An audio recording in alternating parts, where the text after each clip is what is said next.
أحمد حسين في تركيا. السلام عليكم. وعليكم السلام. كيفك أخي العزيز؟ أنت تدعي أنك ضابط في الجيش السوري.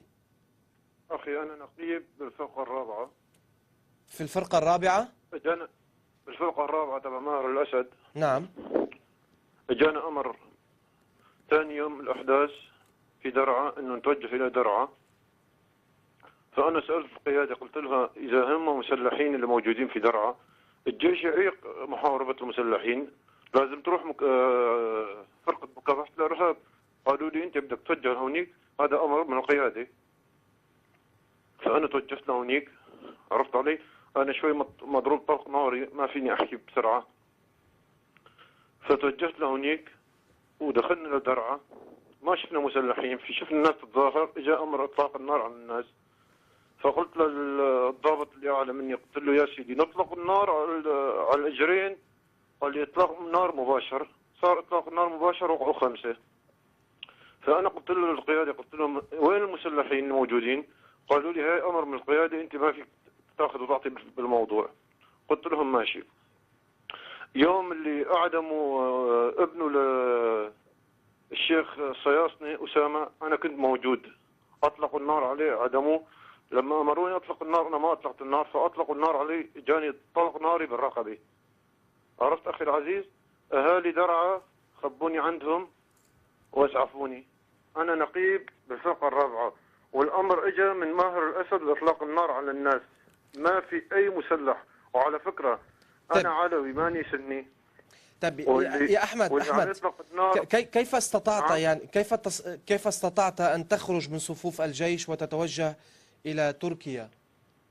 يا أخي أنا أطلقوا النار عليه على أساس متت، وبده يجيبوا التلفزيون يصورني على أساس إنه أطلقوا عليه النار مسلحين. في ناس من أهالي درعا ما بقدر أسميهم بالاسم، أخذوني خبوني عندهم بالبيت. طيب. وتم تهريبي براد شحن إلى المنطقة الشمالية بالقامشلي، ومن هناك تم تهريبي إلى تركيا. يعني وأنت مصاب في الرقبة نقلت بسيارة شحن من درعا في أقصى الشمال إلى تركيا في أقصى من أقصى الجنوب إلى أقصى الشمال؟ نعم أخي، أنا الطلق الناري ما أجى مباشرة في الرقبة، يعني دخل الطلق الناري كان سطحي بالجلد. عرفت كيف؟ هم فكر اللي يطلق علي النار عنصر من المخابرات، فكرني إنه أنا متت.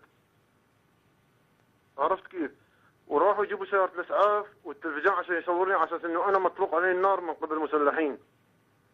فتم إسعافي إسعافات أولية من دكتور بدرعا، وعندي اسمه يعني الدكتور، عرفت كيف؟ بس ما فيني أعطي اسمه عشان ما المخابرات تاخذه.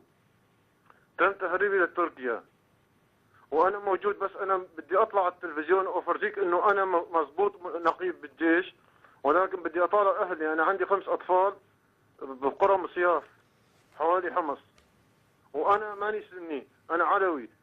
ولكن هذا بغض النظر يا أحمد. طيب أحمد، باختصار لو سمحت أخبرني عن المشاهدات التي يعني واكبتها في درعا، فضلا عن ما تفضلت به. أخي بالنسبة لعناصر الجيش، التلفزيون السوري عم يقول لك إنه مقتول 150 عنصر من الجيش، هذا كذب. مقتول أكثر من 700 عسكري من الفرقة الثالثة ومن الفرقة الخامسة على أيدي المخابرات وعلى أيدي فرقة ماهر الأسد. تم إطلاق النار عليهم وهم محطوطين بمقبرة جماعية حوالي سجن إزرع.